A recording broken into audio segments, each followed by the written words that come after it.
안녕하십니까. 베트남인을 위한 종합한국어 6을 함께 공부하게 될 강유리입니다. Xin chào các bạn, 유급은 같이 맞다 여러분과 함께 동행하게 될 흥센입니다. 반갑습니다. 네, 종합한국어 6은 가장 고급 단계의 한국어 학습 교재로서 여기에서는 전문 영역에서 사용되는 고급 한국어 어휘와 문법을 배우게 됩니다.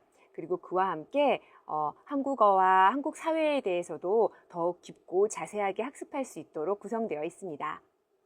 예, 그리고 오늘의 주제는 가족 제도입니다. 참 흥미로운 주제 같네요, 강 선생님. 네. 그럼 여러분 준비되셨나요? 그럼 시작하겠습니다.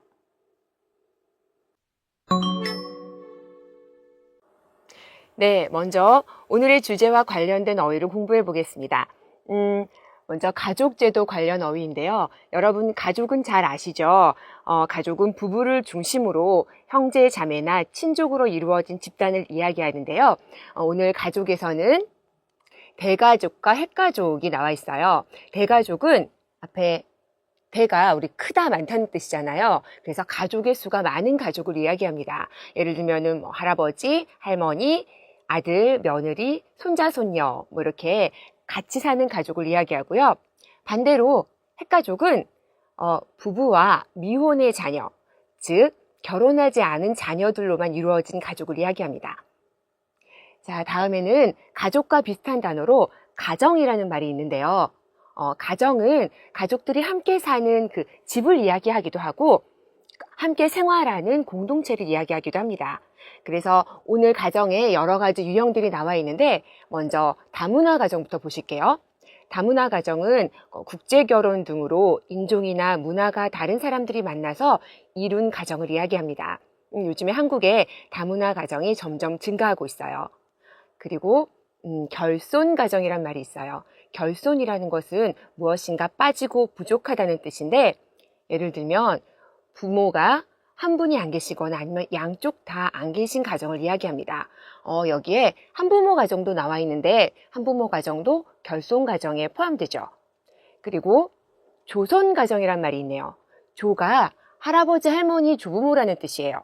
손은 손자, 손녀라는 뜻이고요. 그래서 부모님이 안 계시고 할아버지, 할머니와 손자, 손녀로 이루어진 가정을 이야기합니다. 자, 그리고 다음 어휘 보실게요. 가족의 호칭, 지칭 관련 어휘인데요.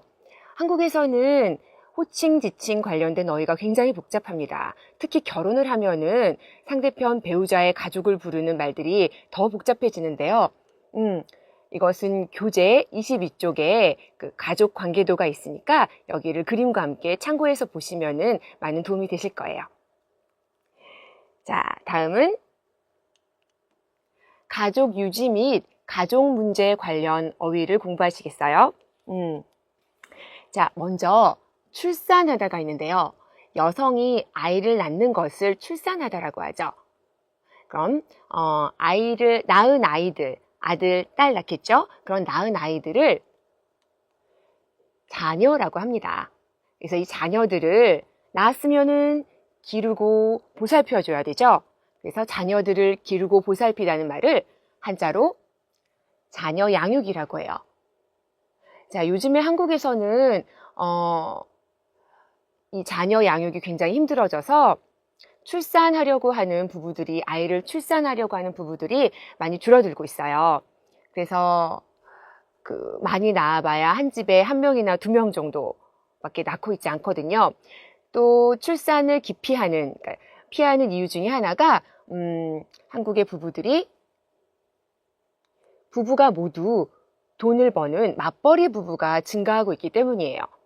그래서 맞벌이라는 것은 맛이 서로 함께라는 뜻이어서 함께 돈을 벌다는 뜻으로 우리가 맞벌이를 하다 또는 그런 부부, 맞벌이 부부라고 이야기를 합니다.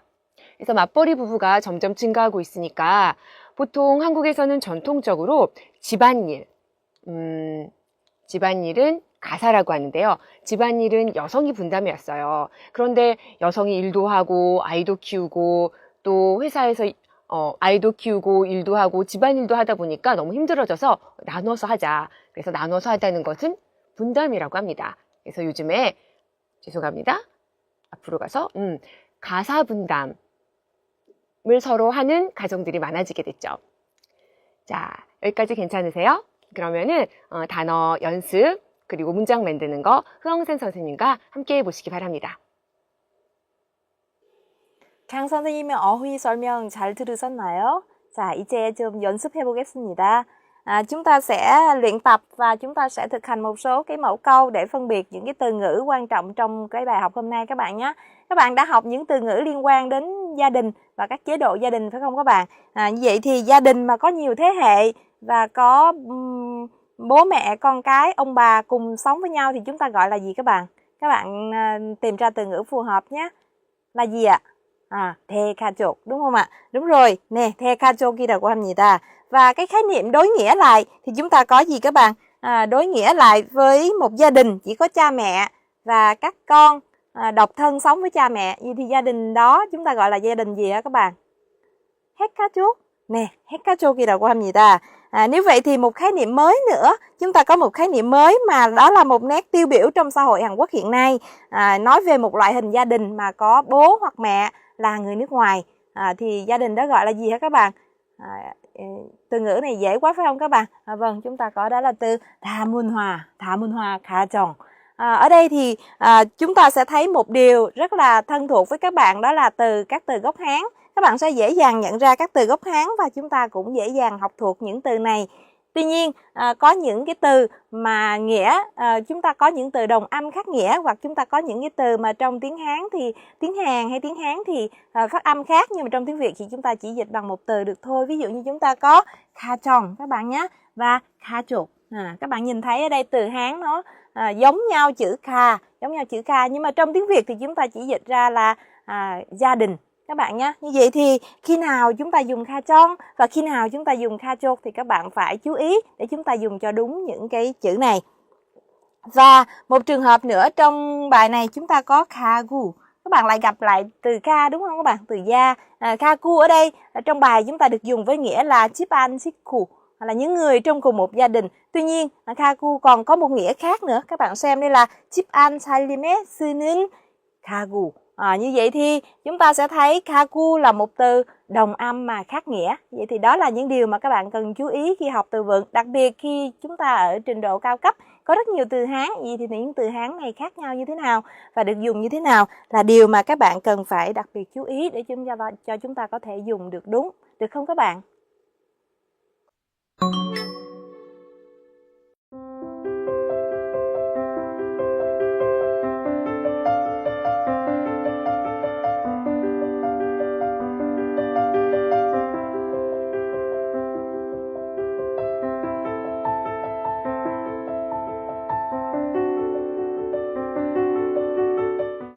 네, 오늘의 첫 번째 문법은 나머지입니다. 여러분, 나머지라는 말 들어보셨어요? 한국에서 이 나머지는 그냥 명사로 어떤 것을 다 하고 남은 것을 이야기합니다. 그럼 예를 들면은 여기까지 다 채워진 거예요. 해야 할 것을 다 했어요. 근데 너무 지나치게 많아서 여기에 무엇인가가 남았어요. 오늘의 문법에서는 이렇게 너무 지나치게 많이 해서 그 결과로 남은 것을 이야기할 때 쓰는데요. 지나치게 많았기 때문에 여기에 남은 결과는 그렇게 좋은 뜻이 아니에요. 예를 들면 예문으로 한번 보시겠습니다. 자녀 양육의 문제로 출산을 기피한 나머지 출산율이 급격히 떨어졌다. 오늘 배운 단어들 있죠? 아이를 키우는데 출산을 기피한대요. 기피하는 것은 굉장히 싫어서 피하는 것을 이야기합니다. 그래서 너무너무 싫어해서 그 결과 어떤 일이 나왔나요? 출산율이 급격히 떨어지게 됐어요. 한국에서 지금 출산율이 떨어지는 것은 사회적인 문제가 되고 있거든요. 그래서 좋지 않은 결과예요. 나머지는 우리가 쉽게 말하면 우리 결과를 이야기할 때 무엇을 한 결과 이렇게 바꿔서도 말할 수 있는데요. 근데 그 결과가 별로 좋지 않을 때, 부정적인 결과가 나왔을 때 이 나머지를 써줍니다. 다음 예문도 한번 보실게요. 핵가족화가 급속히 이루어진 나머지 가족에 대한 가치관이 붕괴됐다. 핵가족화가 너무 빨리 진행이 되었어요. 너무 빨리 진행이 돼서 그 결과 가족에 대한 가치관이 붕괴는 깨지고 망가진 거죠. 가치관이 무너졌다는 뜻이에요. 이것도 마찬가지로 부정적인 결과가 나왔네요. 자, 계속해서 다음 예문 보실게요. 자, 여기를 보시면 우리가 은 결과와 비교해서 이야기하려고 제가 두 문장을 썼어요. 앞에는 똑같아요. 똑같은데 시험을 앞두고 밤새워 공부한 결과 합격의 영광을 얻었다. 이 문장과 시험을 앞두고 밤새워 공부한 나머지 합격의 영광을 얻었다. 어때요? 두 개 중에 어색한 문장이 하나 있죠? 네, 맞아요. 이거는 괜찮아요. 그죠? 그런데 이것은 합격의 영광을 얻은 건 부정적인 결과가 아니에요. 그래서 맞지 않습니다. 어울리지 않은 문법이 되겠어요. 그럼 여러분이 이 부분을 한번 바꿔보세요. 여기가 맞지 않으니까 부정적인 결과를 한번 바꿔보시면 어떤 문장이 나올 수 있을까요? 너무 열심히 공부했어. 너무 지나치게 열심히 공부해서 예를 들면은 뭐 이런 거 어떨까요? 건강이 나빠졌다.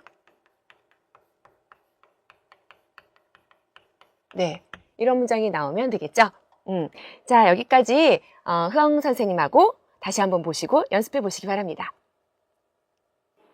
Các bạn ạ, chúng ta vừa học xong một mẫu văn phạm với cô Căng. Các bạn nghe và dễ hiểu lắm phải không? Như vậy thì chúng ta đã học một mẫu câu với danh từ namochi.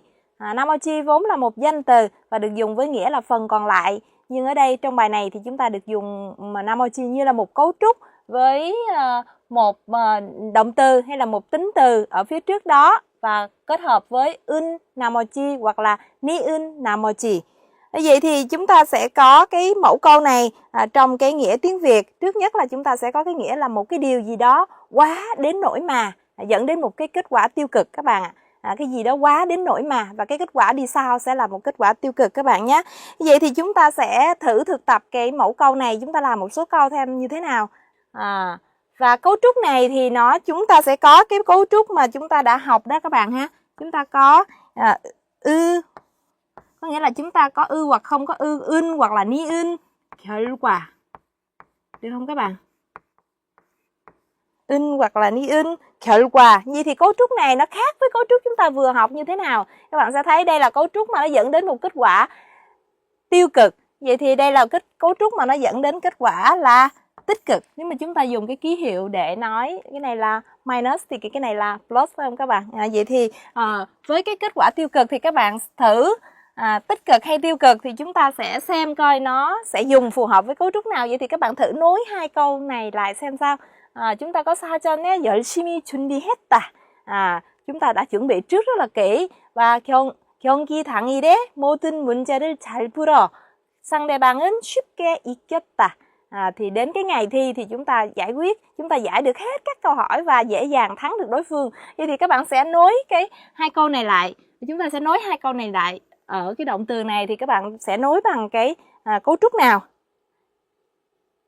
Chúng ta đã phân biệt được rồi đúng không? Đó là cấu trúc với cái mang nghĩa là tích cực. Vậy thì chúng ta sẽ dùng 준비한 결과. Có nghĩa là chúng ta dùng cấu trúc là 니은 결과 và sau đó là chúng ta đưa ra cái kết quả là thắng được đối phương một cách dễ dàng. Được không các bạn? Vậy thì các bạn sẽ phân biệt ở đây khi chúng ta có những cái mẫu câu mà nó có nghĩa tương đương với nhau thì chúng ta sẽ phân biệt xem chúng ta dùng mẫu câu nào chính xác. Đó là điều mà các bạn cần phải biết và phân biệt được trong cái cấp cao của các bạn bây giờ. Và bây giờ sẽ sang mẫu câu văn phạm thứ hai. Các bạn đến với cô Căng nhé. 네, 오늘의 두 번째 문법입니다. 여러분, 만약에라는 말 아시죠? 내가 만약에 대통령이 된다면 이렇게 뭐 미래의 일도 가정해 볼 수 있지만은 우리가 다 지나간 일, 벌써 일어난 일에 대해서도 내가 과거에 만약에 그러지 않았더라면 이렇게 과거의 일도 가정해 볼 수가 있어요. 오늘의 문법은 at더라면은 우리가 가정할 때 쓰는 문법인데요. 그 중에서 과거의 일을 가정해 보는 거예요. 이미 일어난 일을 반대로 가정해 보는 거죠.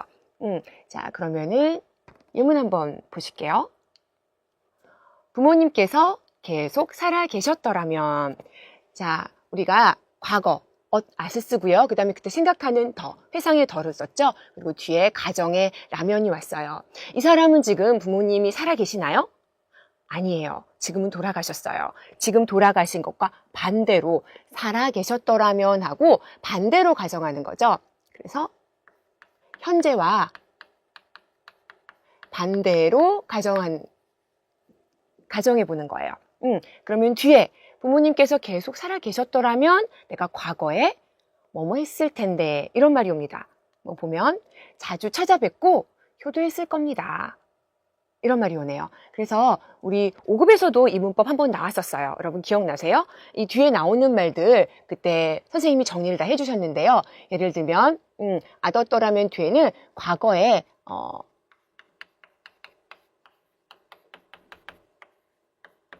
아뒀을 것이다. 그때 이런 말이 나오거나 아니면은 또는 그때 과거로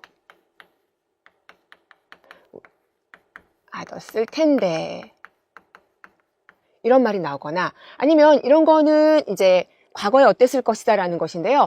그때 뭐뭐 할 뻔했다 라는 말도 자주 쓰여요. 이거는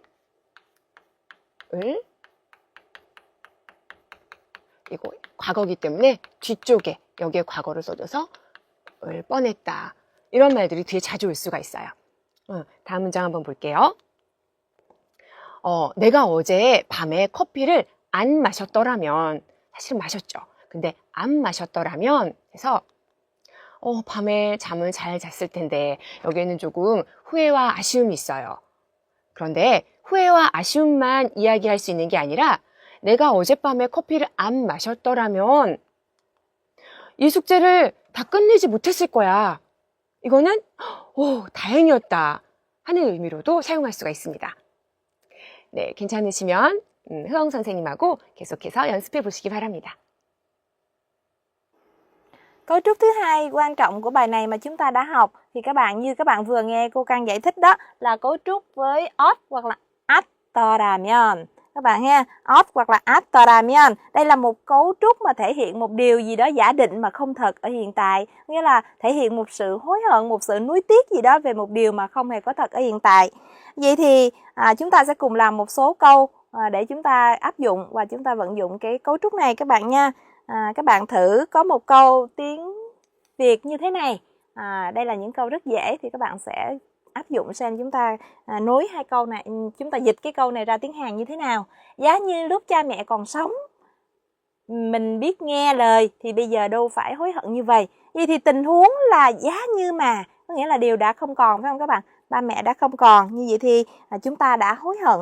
Vậy thì cái câu tiếng Hàn sẽ là gì? Các bạn áp dụng mẫu câu với ot, at더라면 và các bạn sẽ nối hai câu này lại và chúng ta đưa ra một cái câu tiếng Hàn ra làm sao nè. Được không các bạn?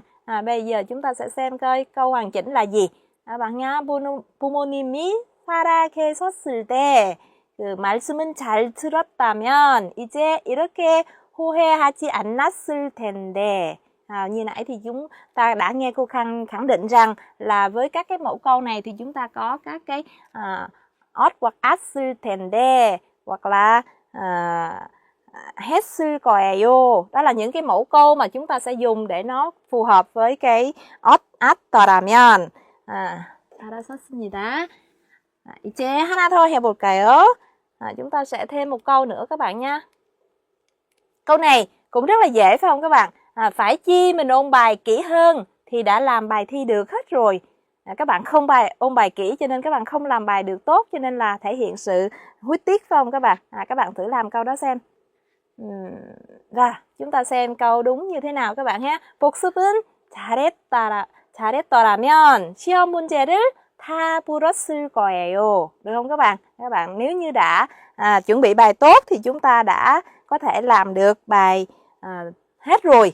Như vậy thì đó là những cái mẫu văn phạm quan trọng của bài này. Thì các bạn đã học qua 2 mẫu văn phạm, trong đó là một mẫu văn phạm là nói về một cái điều giả định, thì chúng ta đang học giả định không thật ở quá khứ và thể hiện sự hối tiếc. Còn cái mẫu câu nãy chúng ta học đó là điều gì đó quá đến nỗi mà và đưa ra một cái kết quả tiêu cực. Vậy thì áp dụng 2 mẫu câu này vào phần tiếp theo thì cô Khang sẽ giúp các bạn tập nói các bạn nhé.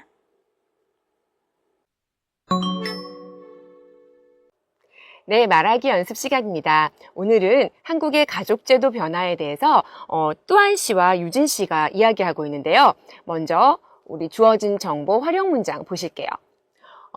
과거 농업사회, 그리고 일손이 많이 필요, 같이 살기를 고집하다 이런 말이 나왔네요. 농업사회에서는 이게 일손이라는 말이 일하는 사람들이란 뜻이에요. 그러니까 일하는 사람들이 많이 필요했으니까 핵가족으로 따로 살지 않고 함께 살기를 고집했죠. 그래서 대가족을 이루었네요.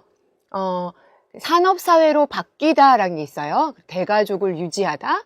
대부분 핵가족 형태.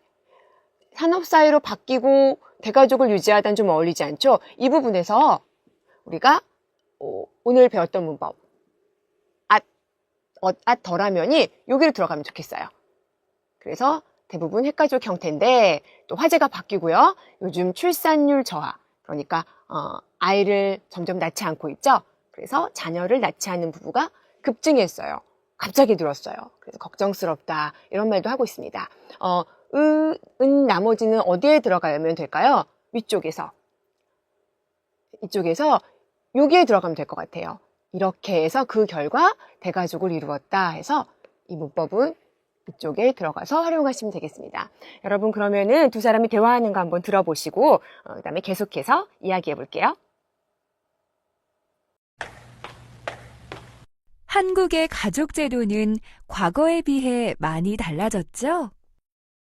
네, 과거에는 농업사회였기 때문에 일손이 많이 필요하여 자식을 많이 낳고 같이 살기를 고집한 나머지 대가족을 이룰 수밖에 없었어요. 산업사회로 바뀌지 않았더라면 계속 대가족을 유지했겠네요. 맞아요. 이제 대부분의 가정은 핵가족 형태지요. 그런데 요즘은 출산율이 저하되고 있다면서요? 네. 그래서 앞으로는 자녀를 낳지 않고 생활하는 부부가족이 지금보다 더 급증하게 될 거래요. 정말 걱정스럽기 짝이 없지요? 잘 들으셨나요? 그러면은 대화문과 함께 같이 볼게요. 먼저 또한 씨가 질문을 합니다. 한국의 가족제도는 과거에 비해 많이 달라졌죠? 물어보니까 유진 씨가 대답해요. 네, 과거에는 농업사회였기 때문에 일손이 많이 필요하여 같이 살기를 고집한 나머지 이렇게 되겠죠. 자식을 많이 낳고 같이 살기를 고집한 나머지. 그 다음에 대가족을 이룰 수밖에 없었어요. 또한 씨가 산업사회로 바뀌지 않았더라면, 지금은 바뀌었는데 만약에 그러지 않았더라면 계속 대가족을 유지했겠네요. 또 과거가 나오죠. 했겠네요. 자, 그래서 유진 씨가 얘기합니다. 맞아요. 이제 대부분의 가정은 핵가족 형태지요. 화제가 좀 바뀌어서 또한 씨가 그런데 요즘은 출산율이 저하되고 있다면서요? 하니까 유진 씨가 네, 그래서 앞으로는 자녀를 낳지 않고 생활하는 부부가족이 지금보다 더 급증하게 될 거래요. 자, 마지막에 정말 걱정스럽기 짝이 없지요 했는데 이것은 오늘 교재에 나온 문법이지만은 우리는 다루지 않았어요. 그 앞에 걱정스럽다는 형용사들을 굉장히 강조해 주는 말이거든요. 너무너무 걱정스럽다. 정말 걱정스럽기 짝이 없지요. 로 해서 대화문이 끝납니다. 여러분 이것까지 활용해서 계속해서 연습 문제도 풀어보시기 바랍니다. 이 대화문 다시 한번 들어볼게요. 한국의 가족 제도는 과거에 비해 많이 달라졌죠? 네, 과거에는 농업사회였기 때문에 일손이 많이 필요하여 자식을 많이 낳고 같이 살기를 고집한 나머지 대가족을 이룰 수밖에 없었어요. 산업사회로 바뀌지 않았더라면 계속 대가족을 유지했겠네요. 맞아요. 이제 대부분의 가정은 핵가족 형태지요. 그런데 요즘은 출산율이 저하되고 있다면서요? 네. 그래서 앞으로는 자녀를 낳지 않고 생활하는 부부가족이 지금보다 더 급증하게 될 거래요. 정말 걱정스럽기 짝이 없지요? 네, 말하기 연습 문제 1번 같이 보겠습니다. 활용 문장이 나와 있고요. 우리 빈 곳에 여기서 정보를 하나씩 채우면서 대화문을 완성해 볼까요? 또 한 시의 질문은 똑같네요. 한국의 가족 제도는 과거에 비해서 많이 달라졌죠? 그러니까 유진 씨가 뭐라고 대답할까요? 저기 위에 보시면 네, 지난 몇 년 사이 이혼율이 급증했어요. 그 결과 한부모 가정이 증가했어요. 우리 배운 문법으로 이혼율이 급증한 나머지 한부모 가정이 증가했어요.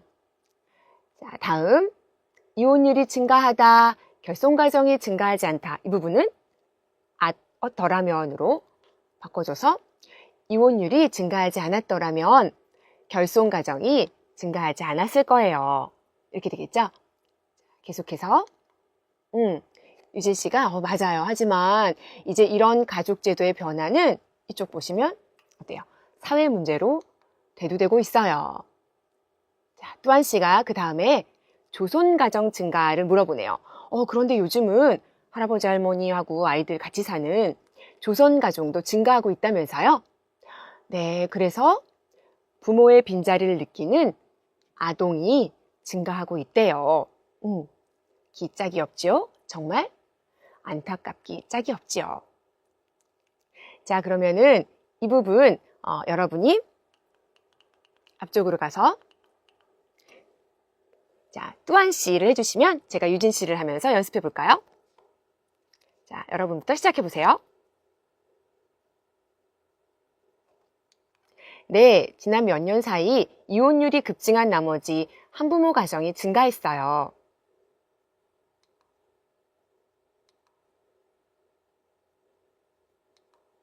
맞아요. 하지만 이제 이런 가족제도의 변화는 사회 문제로 대두되고 있어요.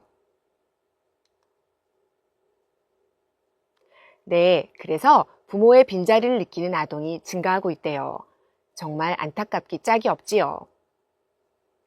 잘하셨습니다. 나머지 연습 문제들도 꼭 풀어보시기 바랍니다. 자, 이제 읽기로 여러분과 다시 만나겠습니다. Chúng ta sẽ học cùng với nhau phần đọc các bạn nhé. Thì ở phần đọc này thì chúng ta sẽ cùng đưa ra một số vấn đề mà các bạn sẽ áp dụng cho việc đọc hiểu của các cái bài đọc ở lớp cao cấp.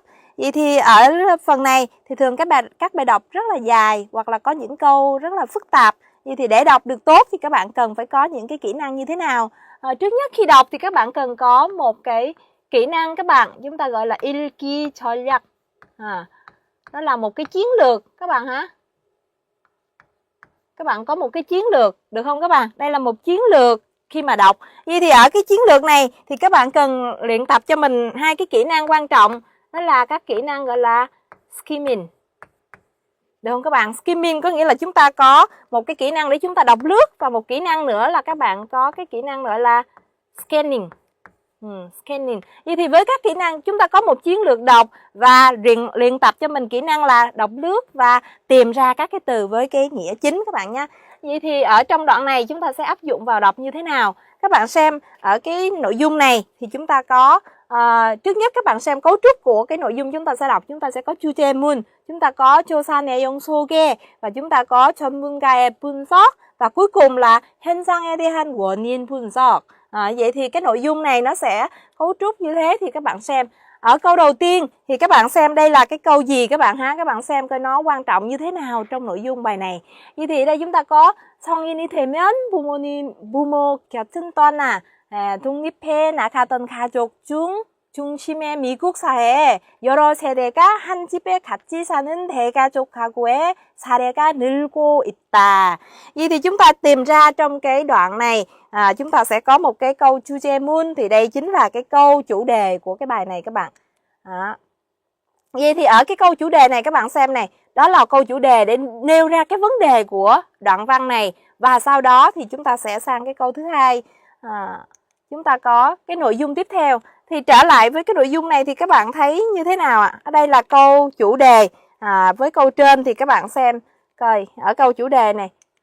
Nếu như chúng ta thấy 늘고 있다 là một cái động từ. Vậy thì cái gì 늘고 있다 các bạn? Chúng ta có các cái trường hợp nó đang tăng lên. Thì trường hợp đó là cái gì thì các bạn cứ lần ngược lại. Và theo cái cấu trúc của tiếng Hàn với động từ ở cuối câu thì chúng ta có thể hiểu được cái nội dung của cái câu. Thì câu chủ đề xong rồi thì chúng ta đi đến cái câu thứ hai, nội dung thứ hai. Thì lúc này thì sẽ có là 전문가의 분석 phải không các bạn? Thì ở đây sẽ đưa ra một cái ví dụ với các cái số liệu thống kê cụ thể. Các bạn ha, với các cái số liệu thống kê cụ thể thì vậy thì theo các cái cấu trúc này các bạn sẽ thấy những cái nội dung, những cái cấu trúc mà chúng ta thường thấy trong các bài báo, ví dụ như là 것으로 조사됐다, 것으로 조사됐다, cái điều gì đó được khảo sát, được điều tra như thế này, hay là các bạn có những, ở đây chúng ta có một cái cấu trúc nữa là 흔하게 볼 수 있을 정도이다. Đó là một mức độ, nó ở một mức độ mà chúng ta có thể nhìn thấy thường xuyên. Mức độ thường xuyên các bạn, không phải là vấn đề hiếm nữa phải không các bạn? Vậy thì ở đây chúng ta thấy các cái số liệu, số liệu đây một cấu trúc nữa này các bạn. 뭐뭐에 달하다, đạt đến một mức độ nào đó. Vậy thì đây là những cái cấu trúc mà các bạn sẽ rất là thường thấy khi chúng ta đọc báo, chúng ta đọc các cái nội dung phân tích, các cái nội dung mà viết trên các cái chủ đề, viết về các cái chủ đề trên báo chí. Vậy thì đó là những cái cấu trúc như là 보고서에 따르면 hoặc là 것으로 조사됐다 hoặc là 보도했다. Đó là những cái cấu trúc mà chúng ta sẽ nhìn thấy ở trong cái đoạn bài này. Và như vậy thì sau khi có cái phân tích với các cái số liệu rồi thì các bạn xem đây là nội dung tiếp theo, đó là đánh giá của nhà chuyên môn các bạn ha. 전문가의 분석. Vậy thì 이런 현상에 대해 các bạn ha, về một vấn đề gì đó thì chúng ta sẽ thấy là đưa ra cái vấn đề này và cuối cùng thì là một cái đánh giá của cái nhà chuyên môn. Vậy thì ai đánh giá các bạn ha? Một cái người 팀장 đã đánh giá rằng 미국의 문화 규범이 근본적으로 변화하고 있는 것이라고 진단했다. Đó là một người đánh giá rằng đây là cái vấn đề này nó đã làm thay đổi một cái nền tảng văn hóa của Mỹ phải không các bạn? Vấn đề chúng ta tổ hợp lại đây từ đầu là gì? Đó là vấn đề mà các gia đình nhiều thế hệ ở xã hội của Mỹ nó đã tăng lên nhiều so với trước đây và nó đã làm thay đổi các cái giá trị, các cái nền tảng văn hóa của xã hội Mỹ. Và cuối cùng thì chúng ta sẽ thấy rằng cái nội dung nó được tổng kết lại với cái phân tích các cái nguyên nhân các bạn ha. Vậy thì các bạn tìm ra xem những cái nguyên nhân ở đây là gì? 을 비롯해, nghĩa là bao hàm với những cái nguyên nhân gì thì các bạn tìm ra đây rất là nhiều cái nguyên nhân. Nó đưa ra những nguyên nhân chẳng hạn như ví dụ như là 부동산 시장 붕괴, cái việc mà phá vỡ cái thị trường bất động sản, cái việc là xuống dốc của thị trường bất động sản. Và đây là các cái lý do đưa ra và ở đây các bạn chú ý là 특히, đặc biệt. Thì có một lý do đặc biệt nào đó thì ở đây chúng ta cần tìm ra các cái cấu trúc cũng như chúng ta tìm ra những cái từ nối mà các bạn sẽ thấy rằng chẳng hạn như chữ 특히 thì các bạn sẽ thấy sau đây là một cái lý do rất quan trọng đối với toàn bộ cái đoạn này. Thì đó là những điều mà các bạn cần chú ý để khi các bạn đọc một cái đoạn văn hay là các bạn đọc một bài báo thì các bạn có thể dễ dàng phân tích được cấu trúc câu và chúng ta có thể hiểu được một cách dễ dàng hơn, không chỉ dừng lại ở những câu trả lời những câu hỏi ở cuối bài, được không các bạn? 네, 쓰기 시간입니다. 오늘 쓰기 연습은 한국 내에 증가하고 있는 다문화 과정에 관한 쓰기를 해볼 텐데요. 제목이 다문화 가정과 앞으로의 발전 방향이네요. 여기서는 그냥 이런 사회적 현상에 대한 쓰기는 의미만 이야기하는 것보다는 과거에는 어땠는데, 과거의 인식과 그 다음에 지금 어떻게 변화되고 있고 또 앞으로 어떻게 될 것이다라는 발전 방향까지 제시해 주시면 되겠습니다. 그러면 우리 하나씩 함께 보도록 하죠. 자, 먼저 교재에 나와 있는 의미에서는 다문화 가정은요, 서로 다른 국적, 또 인종, 문화를 가진 남녀가 이룬 가정이나 또는 그런 사람들이 포함된 가정을 이야기한다고 해요. 과거에는 한국은 단일민족 국가라는 인식이 있었어요. 단일민족 국가는 한 민족이 국가를 이룬 나라를 말해요. 그래서 이렇게 다문화 가정이 보이거나 하면은 저기는 혼혈 가정이다. 혼혈이라는 것은 서로 다른 계통의 피가 섞였다는 이야기거든요. 또 다문화 가정의 자녀들은 혼혈인 이런 말로 해서 소외되었어요. 소외됐다는 것은 무리해서 따돌림을 당했다는 뜻이에요. 자, 과거에는 이랬는데 요즘에 다문화 가정이 점점 증가하면서 인식의 변화, 생각이 변화하기 시작했죠. 다문화 가정을 위한 여러 가지 정부의 정책이 펼쳐지고 있고 또 국민들의 인식 전환이라는 것은 생각을 바꾸기 위해서 여러 가지 홍보 활동도 강화되고 있다고 합니다. 그래서 앞으로 발전 방향은 보다 선진적인, 더 앞서간 나은 다문화 사회를 이루기 위해서는 관련 법체계 정비하고 또 여기 단발성 지원이라는 말이 나오는데 단발성 지원은 한 번으로 끝나는 도움이에요. 그런 것이 아니라 근본적인 대책을 마련해야 한다. 자, 이런 정보들이 나와 있네요. 이것으로 한번 쓰기를 구성해 보겠습니다. 자, 먼저 이렇게 추세라는 말이 나와 있는데요. 현재 어떻다라는 것을 이야기해 주고 있어요. 한국은 2010년 현재 외국계 주민이 113만여 명에 이르고 있어요. 그래서 다문화 가정이 점점 증가하고 있는데요. 현재 상황을 보여주고 그 다음에 이제 우리 의미 있었죠? 다문화 가정이라. 그래서 우리 정의하기 위해서는 무엇이란 무엇을 말한다. 무엇이다. 이 표현을 자주 써주고 있어요. 그래서 다문화 가정을 정의해주고요. 자, 다음에 계속해서 보시면 과거의 한국은 단일민족 국가라는 인식이었다고 아까 과거의 인식에 대해서 써줬죠? 그래서 소외되었어요. 그런데 지금 바뀌고 있었죠? 우리 그러나로 해가지고 연결해 주었습니다. 이런 인식이 변화해서 정책도 마련되고 홍보활동도 강화되고 있어요. 그 다음에 이제 발전, 앞으로는 해가지고 관련 법체계도 정비해야 되고 또 어떻게 해야 되겠다라는 말이 뒤에 무엇 해야 한다. 이렇게 마무리를 하고 있습니다. 자, 여러분 우리 짧은 이 글을 바탕으로 해서 여러분 우리 교재 그 다음에 있는 31쪽에 있는 긴 글쓰기에도 도전해 보시기 바랍니다. 잘 배워보셨나요? Các bạn ạ, hôm nay chúng ta đã học về chủ đề chế độ gia đình phải không các bạn? Các bạn đã có những từ ngữ, rất nhiều những từ ngữ về gia đình này. Các bạn đã học mẫu văn phạm ưn hoặc ni ưn, namochi này. Rồi các bạn đã học về ot, at, toramyon này. Thì những mẫu câu văn phạm này đã được áp dụng trong các cái bài đọc về một bài báo. Rồi các bạn đã ứng dụng vào trong phần nói và cả phần viết về gia đình đa văn hóa nữa. Thì hy vọng các bạn sẽ thực tập và luyện tập thật nhiều những mẫu câu này nhé. 네, 오늘 가족 제도에 대해서 공부한 내용 꼼꼼히 복습해 보시고요. 우리 동영상 강의에서 다루지 않은 다른 듣기라든지 읽기에 나오는 글들도 잘 읽어보시기 바랍니다. 그러면 저희는 다음 시간에 뵙겠습니다. Hẹn gặp lại các bạn lần sau. 안녕히 계세요.